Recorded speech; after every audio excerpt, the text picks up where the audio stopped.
Welcome everybody once again to another episode of B&B Hockey Talk. I'm Aaron Bloxel with my co-host, Mr. Matt Balzer. And we're going to bring you today everything around the NHL, everything hockey that we do on a weekly segment.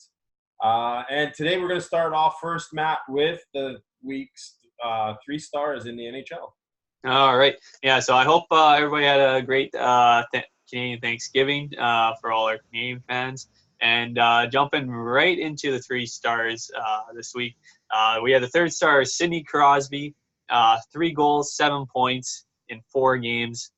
Pittsburgh went 3-1 with a decimated AHL roster basically around him that actually has been lighting the lamp over the past couple of games. They've managed to stay in second in their division as well. Yeah, it's just crazy because I think they had like this Sam Lafferty's gone like 5 or 6 points over the last 2 games. It's like, who is this guy sort of thing? And though it is nice when you get to beat up on Minnesota and every hockey pool is scrambling to draft them right now. Yeah. And then speaking of Winnipeg, the second star, Patrick Laine, 4 games, 2 goals, 8 points, including a 2-goal, 4-point game and a 3-assist game. He's actually now up to 12 points in 8 games to start the season. He's actually gotten his wish so far, and he's playing with Scheifele and Wheeler on that top line in Winnipeg, and he's producing so far, and he's actually getting more assists right now than goals, which is nice. And that being said, Winnipeg's played 8 games, while the New York Rangers have still only played 3. Yeah, it's just strange. This year has been bizarre to start, so. Yeah, it's just like hopefully like in the next couple of weeks everything will start to even out because like I know with the Canucks now they're finally going to be playing every other day just about now after a slow start to the schedule. And then of course the first star, it's McJesus, Connor McDavid, first star of the week, 2 goals, 7 points in 3 games. He did lead Edmonton to a 5-0 start to start the season, and all 5 of their first 5 wins. All comeback wins, which is the first time in NHL history a team's started the season with 5 comeback wins. And him and Draisaitl have been unstoppable. And then James Neal as well, already surpassing his goal total from last season. In only 6 games, he has 8 goals. He had like 7 and 63 or something like that last season, which is just insane. I heard a lot of people say that he was really misused in Calgary. And Edmonton's using him the right way, and so the old James Neal is back. Mm-hmm. Yeah, because he couldn't get on the power play, and then as soon as he wasn't a fit in the top 6, then it's just like, all right, where are you gonna use him, sort of thing. But now he's sort of like that net front presence on the power play, and then he's playing with Nugent Hopkins actually on the second line, with Draisaitl and McDavid playing on the top line. But yeah, it's great to see him just get back on the roll, and then. Of course, like he had the back-to-back seasons going to the Stanley Cup Finals and all that, so he's played a lot of hockey. So I think it's just nice for him just to get a nice off season, get reset, and then get off to that hot start that he's on right now. Meanwhile, Calgary fans wondering when Milan Lucic will show up. Okay, so those are the 3 stars of this week. There was a few signings since our last show. Including one in San Jose where he's popped a few points already. Yeah, so Patrick Marleau returned to the Sharks on a 1-year, $700K contract, and in that first game that he played against the Chicago Blackhawks, he got 2 goals, and then in his homecoming back to San Jose, he got an assist in that game, and now the Sharks are on a 2-game win streak. With him in the lineup and his return to San Jose, the video and the emotion that he showed, it just shows it's like there's just certain players like you can't picture them playing for another team. Like we know like Shane Doan, there was like all like those rumors always he didn't leave Arizona and all that, but he ended up staying there and of course like Marleau he did leave for the 2 seasons, but when you think of Marleau, it's just like you don't see him other than in a San Jose Shark jersey, so it's just great to see him there and already producing. And then the other stuff, Chris Stewart signed a 1-year, $753K deal, 2-way deal with Philadelphia. He had attended the Flyers preseason and training camp on a tryout So it's good to see him back in the NHL. He spent last season actually over in Great Britain in their league there. So hopefully he can get some fourth line minutes and sort of be a physical presence out on the ice there. And the last RFA finally signed, not with a team though, but Julius Honka signed over in Finland. And just like the Jesse Puljujarvi deal, he has an NHL opt-out up to December 1st. As teams are still trying to look for a trade for him. There's still high interest, but it's just finding the right fit. And we had one trade between the New York Rangers and the Ottawa Senators. The Rangers sent Vladislav Nemestikov over to Ottawa for Nick Ebert and a 2021 fourth-round pick. Ebert is like a 25-year-old defenseman. He spent last year in Finland. Actually had a pretty good season there, 11 goals, 33 points in about 44 games. But Nemestikov, he has 1 year left on his contract, and he's already gone off to a great start with Ottawa, 2 goals, 4 points in 2 games. And it's basically, I think Ottawa's coach, he just wanted some more veteran presence that could put up some points because some of the young guys hadn't been able to produce right off the bat, and they don't, and you never want to rush your prospects. So it's just a nice little fit. And maybe Nemestikov, he's shown some offensive upside over his career, but ever since he got traded away from Tampa Bay, he's sort of been up and down in his consistency. We talked about lots of milestones happening around the NHL. Why don't you start us off in Anaheim, where there was several? There's going to be a big, huge list here. So the Anaheim Ducks, Ryan Getzlaf played in his 989th career game, passing Corey Perry for most in Duck franchise history. Also, Cam Fowler scored his 60th career goal, which tied Scott Niedermayer for most by a Duck defenseman in franchise history. And also, Ryan Miller picked up his 170th career road win, which passed Tom Barrasso for most by a U.S.-born goaltender. So a whole lot there coming out of Anaheim.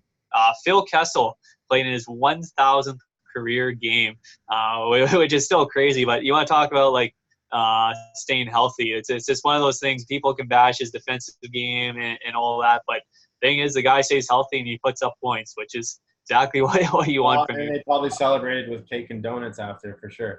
Yeah, and probably a couple hot dogs too. Yeah, knowing him. And then we go to Buffalo. Rookie Victor Olofsson. He scored 5 goals so far this season, all on the power play, and the 2 goals that he scored last year were also on the power play, and which made him the first player in NHL history to score his first 7 career goals all on the power play. And his one-timer is absolutely lethal. I think basically all of his goals have come off Eichel, basically just setting him up for one-timers.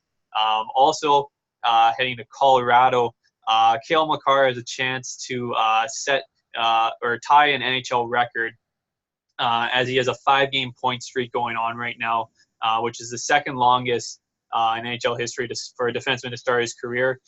If he gets another point tonight, he will tie Marek Zidlicki, who had a 6-game point streak to start his career with the Nashville Predators, and that was back in 03-04. Darcy Kemper with the Arizona Coyotes tied a record with Nikolai Habibulin, which he set in 1998, allowing 2 goals or less in 11 straight games with Arizona. And talk about a guy that's actually really found a nice fit in Arizona, and Darcy Kemper. With Raanta getting injured all the time, he's sort of just taken the ball and ran with it there. Also, a bunch of game milestones. Keith Yandel played his 800th consecutive game last week for between the Florida Panthers and before. Still has a few hundred to go to catch the all-time record. Yeah. Well, talk about having like one of like the easiest jobs in Keith Yandel, because he's not good defensively. He just runs the power play and puts up points, which is pretty nice if you don't have to be relied on defensively.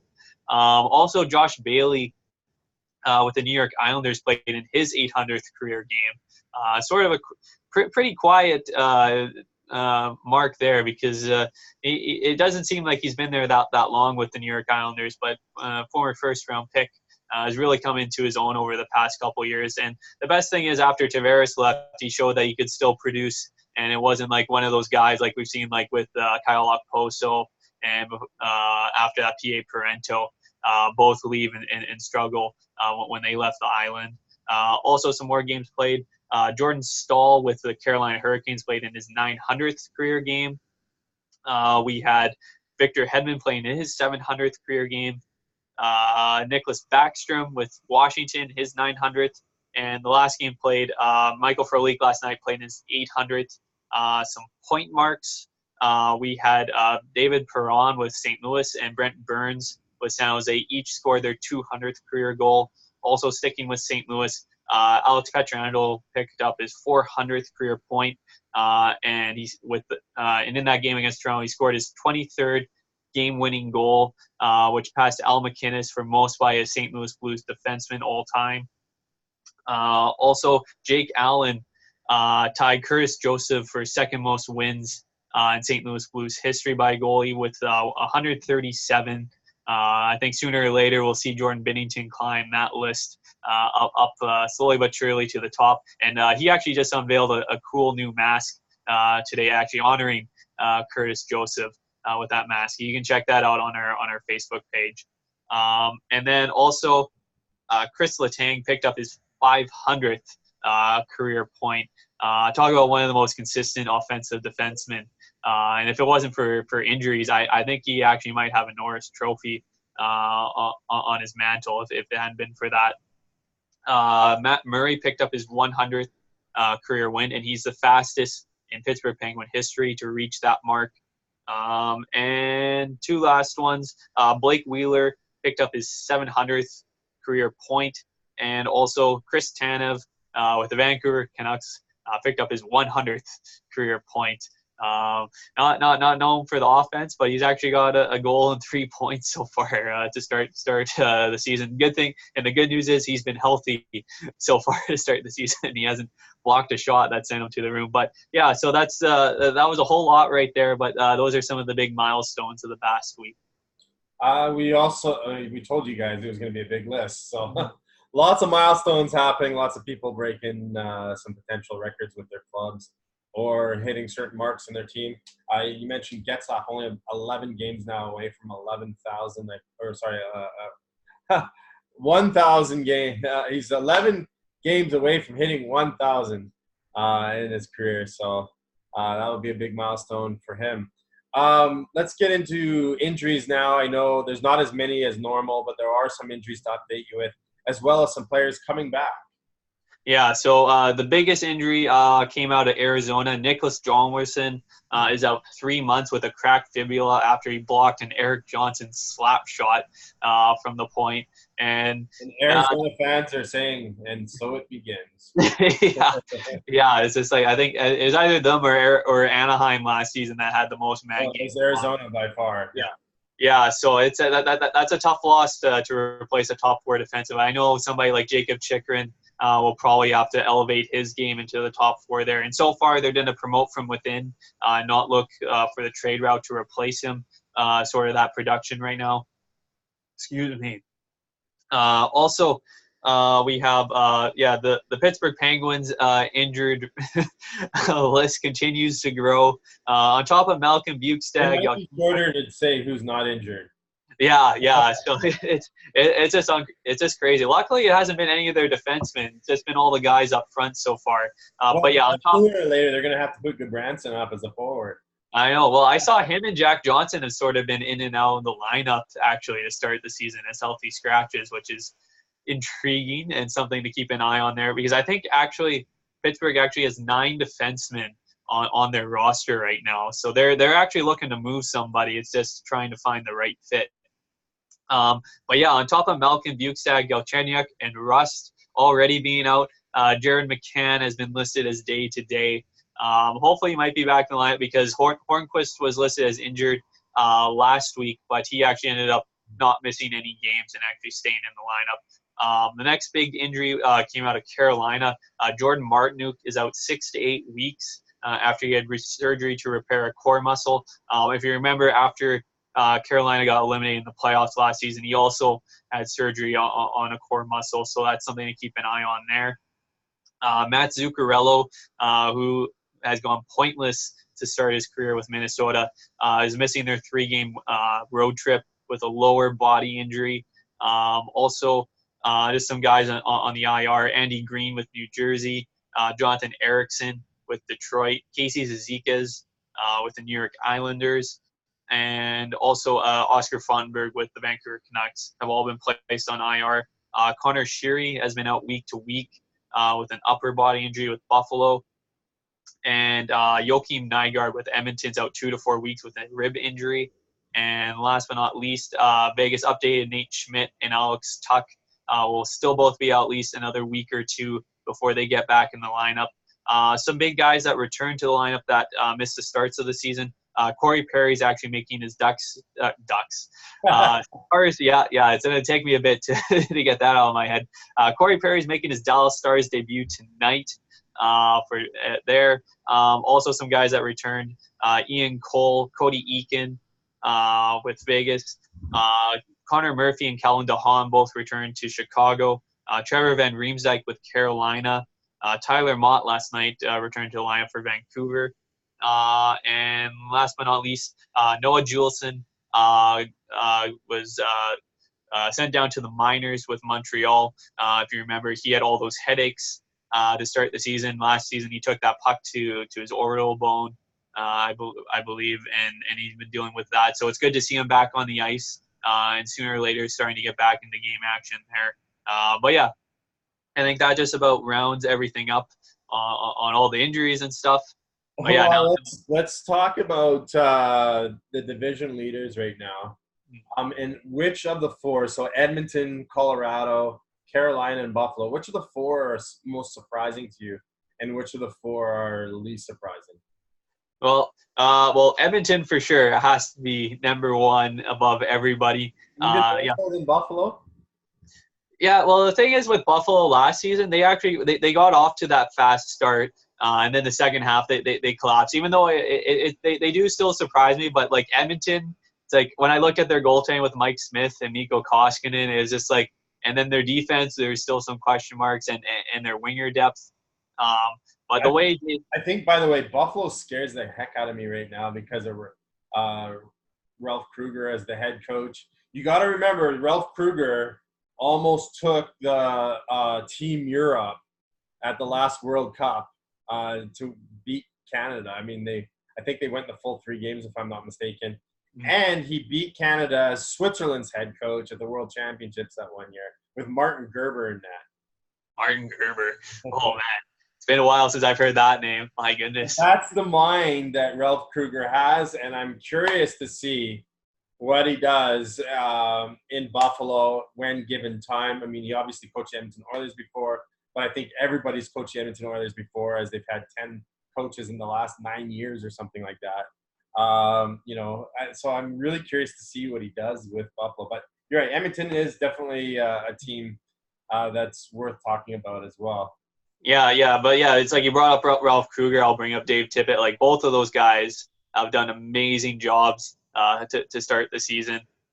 It's just like Tippett. Dave Tippett, it must be nice to still have the two of the top players in the league on your team. Oh yeah, well, and the first time for him, because like if you go back to Arizona, he relied on Ray Whitney a lot. But yeah, it's just crazy like how he's able to maximize his roster, like no matter who's playing and who's out, and get them to perform to their top performance every single night. And we'll see if they can continue it. But yeah, if you look at you bring up Buffalo 5-1 to start the season. Their power play is like I brought up Victor Olsen and those power play goals. Their power play is tops in the league right now, operating at 42.9%. It's lethal with Eichel, Dahlin, Olofsson, Reinhart, Skinner, all those guys. They've been going top notch there. And then Carolina. I'm not overly surprised. I still thought some other teams would be ahead of them, but just the way like their defense, like Dougie Hamilton's been an absolute monster to start the season. He already has like 4 goals and 8 points to start the season. And just the production they can get from all four lines and their D. And Mrazek and Reimer both played great so far to start the season. And I think Colorado is looking super strong. Way more depth this year than they had last year, and they're a team that it's funny because remember I was joking that they could get to the Stanley Cup final this year, and Kadri could score the winner against his old team. But that depth in Colorado, now that they have more than just the one line, is really starting to show. Yeah, because we saw that game against Washington last night. They were up 4-0, just like not even halfway through the first period, and like they scored like 4 goals on 5 shots. It was just insane. Like it's not just that top line. Burakovsky has been great. Kadri's starting to get going, and then their backhand's been getting some goals as well. And then Grubauer has been great, and then their backup goalie Pavel Francouz. I had some question marks about how he was going to do, but the one start that he had, he made about like 34 saves for the win there. And he was one of the 3 stars that night. So. But yeah, Colorado just looks like an absolute force right now. It's just when you get the big line going, and then everybody coming back or backing them up behind them. That's exactly what they need. And especially in what looks like is going to be a tight Central Division this season, because Nashville and St. Louis are coming up right behind them. But the way Colorado is starting, it's just they're going to be a scary team to watch all season long. Well, so let's go to the opposite side of the spectrum. Of these 4 teams, which one's surprising you the most at their poor start? Dallas, Minnesota, New Jersey, or San Jose? Dallas, I think, has to be right up there. I'm pretty sure 1-5-1 to start the season. They haven't been getting the goaltending, though. A lot of their losses have been 1-goal games. But the thing is, they just haven't gone over the hump. They thought they would add like some scoring depth. Pavelski's been quiet so far this season. Same with Klingberg on the back end. But last year they were one of like the lowest scoring teams in the NHL. It was basically like Khudobin and Bishop playing out of their minds in that. And so far they haven't gotten that elite goaltending that they had last season, which has led to that start. So it'll be interesting to see how long their coach lasts, because Minnesota, I feel bad for Bruce Boudreau, because the team that he has, they're pretty old. There's not like a whole lot of youth. Like I saw they scratched Kevin Fiala last night because he's had a poor start. I think only 1 assist in 5 games to start the season. And then going up against Toronto last night, whereas that's just a team built with speed and everything. It's just it can't get any worse though for a team like New Jersey, where today they announced that their assistant general manager is now a assistant coach on the bench. Yeah, that's it. That's scary. And isn't that a hot seat for a coach? I know, yeah. And I almost got caught up because there was a fake New Jersey Devil Twitter account yesterday that tweeted out that they had fired their coach and the 2 assistant coaches, and I retweeted it. And then as I was going through Twitter, I saw like SportsCenter and TSN and Sportsnet and all that hadn't retweeted. So I went back to check to see if the blue check mark was beside, and of course it was not there. So I got caught retweeting that, which was funny. But yeah, New Jersey, they're the only winless team in the NHL right now. Their PK worst in the league at 57.1%, and they have yet to score a power play goal. They're one of 3 teams not to score a power play goal yet. Ottawa and Anaheim, the other 2 teams yet to score on special teams. But right now, like Anaheim's been able to get away with it because John Gibson and their defensive play has been crazy good to start the season. Ottawa's Ottawa, but yeah, like New Jersey, I had a lot of optimism with their defense and their forwards. And man, they're making me eat my words because I watched them in that first game against Winnipeg, and I said, oh, they look pretty exciting to watch this year and everything. And then after that, everything's just gone downhill. But yeah, Jack Hughes has been pointless. He had the double post on a wide open net against Florida. That's frustrating. And some of their losses, like I think three of the games they've been up big time in those games, and then they've just completely collapsed to lose. There was that Winnipeg game, the Florida game, and there was one more, I'm pretty sure, that they were up and just completely collapsed. Which isn't helping because you can't get the goaltending, you can't keep the puck out. Your special teams are garbage. But the thing is, I saw a report that both New Jersey and Minnesota are going to be patient with their coaching staff right now. We'll see how patient and how long that lasts. But yeah, right now it's like you got to be worried if you're fans of both of those teams. Quickly, we're almost out of time. I'm going to put you on the spot. I'll share mine first, but 3 players right now that are surprising you early season NHL. I'm going to go James Neal in Edmonton, Dylan Larkin in Detroit, and I just forgot my last one. I think I was going to go Patrick Laine in Winnipeg was my third one. Okay, yeah. Let's see here. I know some disappointments, but there's been a lot of starting goaltenders that have really struggled to start the season. Here's surprises. They could be disappointments or surprises. Obviously, I went with the positive. James Neal with 8 goals already. Laine showing that even though he wanted the money, he's putting up a lot of points, and of course, Dylan Larkin absolutely on that Detroit number 1 line looks absolutely incredible. Oh man, yeah, we saw that right off the bat in last night's game. Let's see here. So I'll go. So with Washington bringing up their goaltending, Braden Holtby has like a save percentage of, like it's just about like 84%. And that's still better than Jonathan. Yeah, that's rough.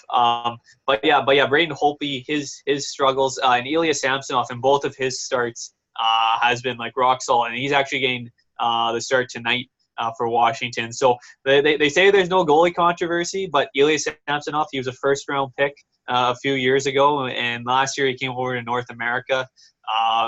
And if he continues to go, with Holtby being a UFA at the end of the season, that's something to keep an eye on. Let's see, Vegas. Cody Glass has gone off to a great start there. Like him, Pacioretty, and Stone. Basically, like those 2 top lines, I've been super impressed with how they've played. And also, until their third line comes in form with probably, I'm going to say Stastny with Nosek and Talk. Yeah, well, they said because with Stastny there, and they might kick out Glass off to the wing so they can move Eakin. Or keep Eakin at center, but they got so many options, which is great for Vegas when you got so many players that can just play different positions and all over the lineup. Well, they'll have 3 scoring lines when Tuck comes back for sure. So, and one last one. Just trying to think here for one more that's popped out to me. Well, I know. They haven't exactly had one big guy stand out, but like Montreal's depth scoring, like all 4 of their lines have sort of chipped in here and there. I know their record they're just at 500 right now, but their depth scoring's been actually really good to start the season. And I'm just trying to think of one more off the top of my head here. I know this is great for our views, but David Riddick, I would say I love giving the goaltenders some love, but Calgary with David Riddick, he's gone off to a real hot start. He actually even tried for an empty net goal last night against Philly. He just missed, but that guy's sort of like Peter Mrazek with Carolina. He's got like a really good personality. Well, I guess they're both Czechs, so there's that. So maybe there's something in the water there. But they got some great personality on the ice where they get super fired up and everything. But by the way, Johnny Boychuk's celebration when he scored, over the top or okay? Oh, I love the selling, the taking the glove off and doing the choo or the thing, but yeah, absolutely hilarious, and especially from a veteran guy, you wouldn't think of somebody like Boychuk doing that, but after scoring off the bomb that he did on that shot, it's just like you gotta get a good kick out of that. But other than that, final thought then before we wrap up today's show. All right. So I got a hockey game later this evening. So for the highlights for tonight, It'll just be the top highlights, and I'll be up later this evening. Only 6 games on tap, some big ones. We got McKinnon versus Crosby tonight with Colorado and Pittsburgh. Toronto and Washington is another big matchup. And the last big one that I'll point out, Philadelphia and Edmonton is one to keep an eye on. Carter Hart playing his hometown for the first time in his career. And then Carolina and San Jose is another one to keep an eye on. I know James Reimer will be getting the start after Mrazek played last night against LA. But yeah, Carolina, it's just they're just one of those teams. They'll outshoot you, and then they just got enough depth and good enough goaltending just to keep on winning so far to start the season. So, but yeah, it's exciting hockey. And then Friday we will be back with Canuck Talk. We sort of switched things around because of the holiday on the Monday, and we didn't want to go too long without not doing an NHL roundup. But yeah, Friday will be Canuck Talk. We'll have 3 games to talk about, or no, four games because they play tomorrow. Canucks are starting on a 4-game road trip starting in St. Louis tomorrow. And right now it's the Thatcher Demko show in net with Jacob Markstrom on personal leave. 10 a.m. starts on both Saturday and Sunday against the Rangers and Devils. So nice for Shotgun Jake. Anyways, remember to like and subscribe on our Facebook or on YouTube. B&B Hockey Talk. We thank you guys for joining us each and every time we bring you this show. Leave us some questions below on this video. Leave us some questions that you want answered in our next episode, and we'll see you guys all in the next episode of B&B Hockey Talk.